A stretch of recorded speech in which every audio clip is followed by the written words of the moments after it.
Muy buen día para todos. A continuación, haremos exposición de la metodología para el análisis de la vulnerabilidad que nos correspondió, en base al documento Metodologías para estimar degradación y vulnerabilidad a desastres naturales, aplicación a la microcuenca Los Naranjos, Lago de Yojoa, Honduras. Nuestro grupo está conformado por William Alejandro Fierro Riveros, Juan Manuel Guarnizo Castiblanco, Angie Natalia Molina Trujillo, Joana Andrea Sabogal Morales y Jairo Andrés Velázquez Cuestas.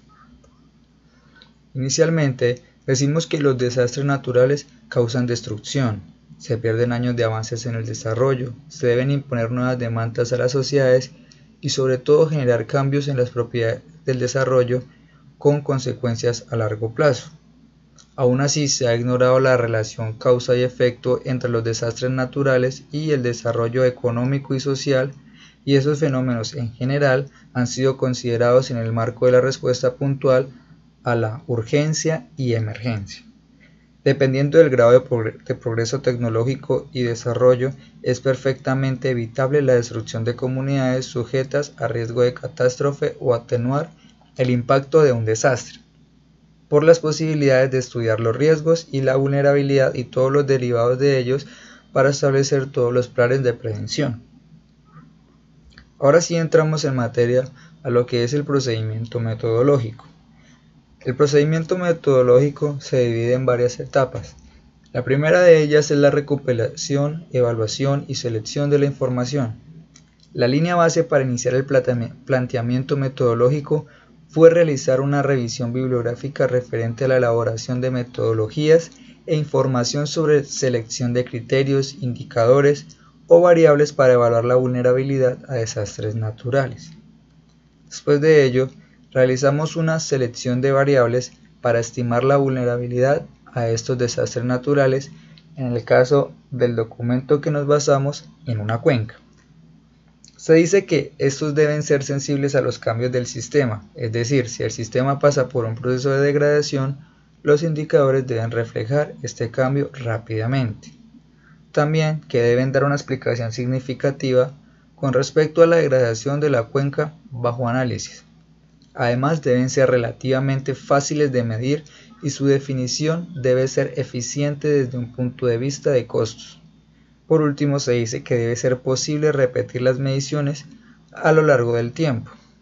Es importante resaltar que en el caso del ambiente no es suficiente establecer un listado de variables, sino que se requiere establecer el tipo de relación y dependencia entre variables, así como el valor de las mismas. Después de ello, se desarrollan las variables e indicadores usados para la estimación de la vulnerabilidad a estos desastres naturales. Se definen los indicadores y o variables utilizados en la metodología que se propone. En este caso, se han asignado varios indicadores para los 10 tipos de vulnerabilidad, como lo son la vulnerabilidad física, social, ecológica, económica, política, técnica, ideológica, cultural, educativa e institucional, que posteriormente entraremos en materia a explicar cada una de las variables con sus indicadores. Por último, se desarrolla la propuesta metodológica para estimar la vulnerabilidad a desastres naturales en una cuenca. En esta se desarrolla una matriz con el fin de obtener la información necesaria para saber el grado de vulnerabilidad de una cuenca. Pues para esto se utilizó una escala de 5 índices posibles de caracterización para cada indicador utilizado. Como se refleja en la diapositiva, se tiene un rango de 0 a 4, donde 0 es muy baja o nula y 4 entra a ser una caracterización muy alta. Allí se parte de la premisa que entre mayor es el índice del indicador correspondiente, mayor va a ser el grado de vulnerabilidad de la cuenca. Entramos a definir los indicadores que se presentan en la vulnerabilidad física. Tenemos 3 variables: asentamientos humanos en laderas, asentamientos humanos en ribera de ríos y la resistencia de estructuras físicas, cada uno de ellos con sus correspondientes indicadores. En este caso está el número de casas en las laderas, el número de casas en ribera de ríos y por último el porcentaje de viviendas construidas con materiales resistentes. A cada uno de ellos se le brinda una valoración de vulnerabilidad en la cual pues va desde muy baja hasta muy alta con una calificación correspondiente de 0 a 4. A continuación tenemos la vulnerabilidad social. En esta de igual forma se desarrollan tres variables: instituciones presentes en la zona, coordinación interinstitucional y campañas de salud. Para cada una se le asignan un indicador. En este caso, para las instituciones presentes en la zona se desarrolla el número de instituciones presentes en dicha zona. Para la coordinación interinstitucional se tiene el porcentaje de las metas cumplidas y las campañas de salud es el número de campañas realizadas por año.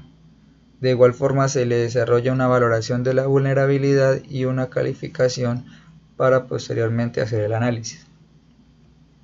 En la vulnerabilidad económica se tienen tres variables, lo que es la agricultura migratoria, deforestación y la erosión hídrica. Para la agricultura migratoria como indicador se tiene el porcentaje del área con agricultura sin conservación de suelos, con sus porcentajes evidentemente propuestos. En la deforestación es el porcentaje del área deforestada y en la erosión hídrica se determinan unos índices de tipo de erosión, donde está cárcavas profundas y o densas, erosión laminar y o fuerte, cárcavas incipientes, erosión laminar y o surcos moderada, erosión laminar y o surcos ligera y sin evidencias de erosión, con cada uno de sus correspondientes valores para la valoración de la vulnerabilidad y la calificación. La vulnerabilidad económica también tiene tres variables, en este caso el poder adquisitivo de tierras, acceso a servicios públicos y por último en desempleo. En el poder adquisitivo de tierras se presenta como indicador la capacidad de compra de acuerdo a ingresos. En el acceso a servicios públicos se tiene un porcentaje de la población con acceso a servicios públicos y por último en el desempleo de igual forma se refleja como un porcentaje del desempleo en la zona de incidencia. De igual forma vemos reflejado su valoración de vulnerabilidad y calificación correspondiente. Entra también la vulnerabilidad política.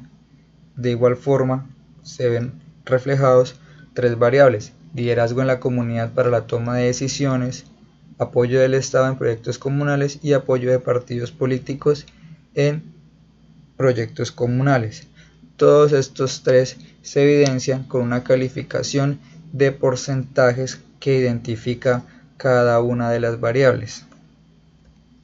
En la vulnerabilidad técnica tenemos presencia de equipo y obras para mitigar o prevenir desastres naturales y la tecnología o construcción de zonas de riesgo.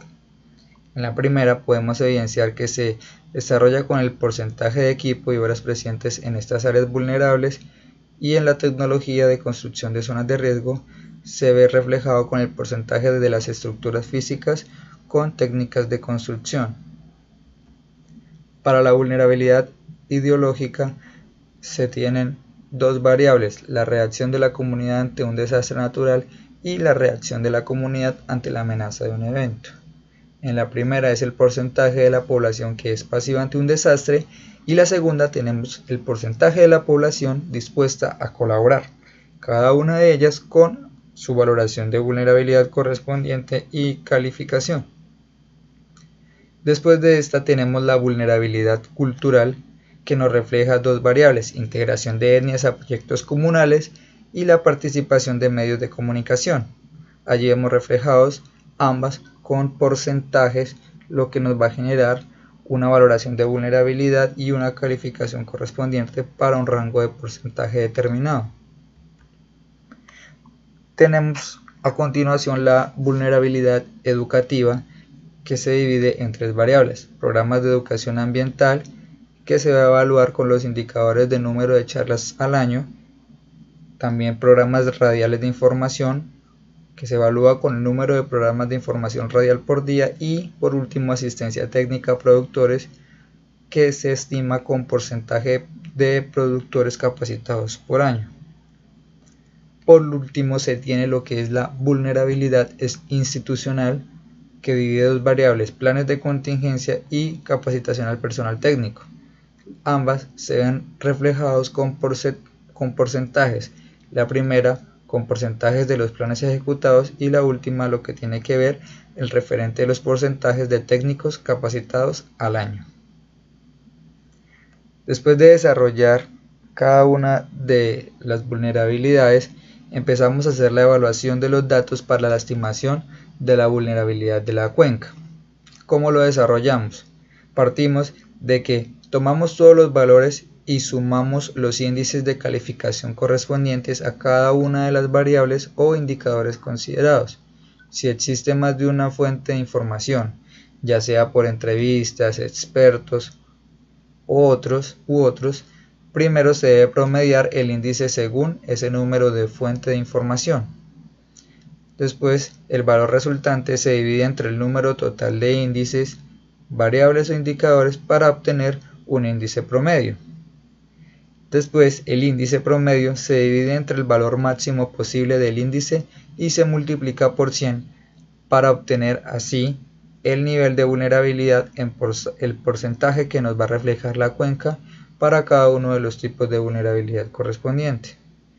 Por último, ese porcentaje lo comparamos con la escala de índice que se ve reflejada en la actual diapositiva, donde se presentan los 5 tipos de rango con cada una de las vulnerabilidades de la cuenca, desde muy baja hasta muy alta. Como análisis de la metodología, tenemos que esta es propuesta para estimar la vulnerabilidad en una cuenca.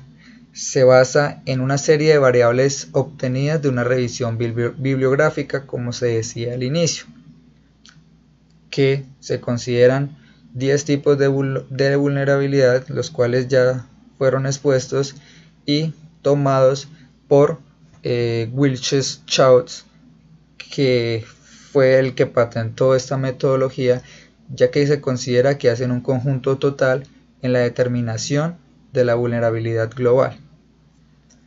También decimos que en esta metodología se puede presentar unas limitaciones, inicialmente que corresponden a que solo podemos partir de la información básica de la zona, en donde pues vamos a encontrar datos sobre erosión, fotografías aéreas, datos sobre censo poblacional, número de productores en la zona y otro tipo de datos. Por lo tanto, la zona que se escoja para aplicar esta metodología deberá tener información disponible al alcance del investigador, para facilitar asimismo el desarrollo de este análisis de la vulnerabilidad. Pues no obstante a esto, se tiene la ventaja de que la metodología es muy fácil de desarrollar, pues no requiere tampoco altos costos y es muy práctica y sencilla en su aplicación. Muchísimas gracias.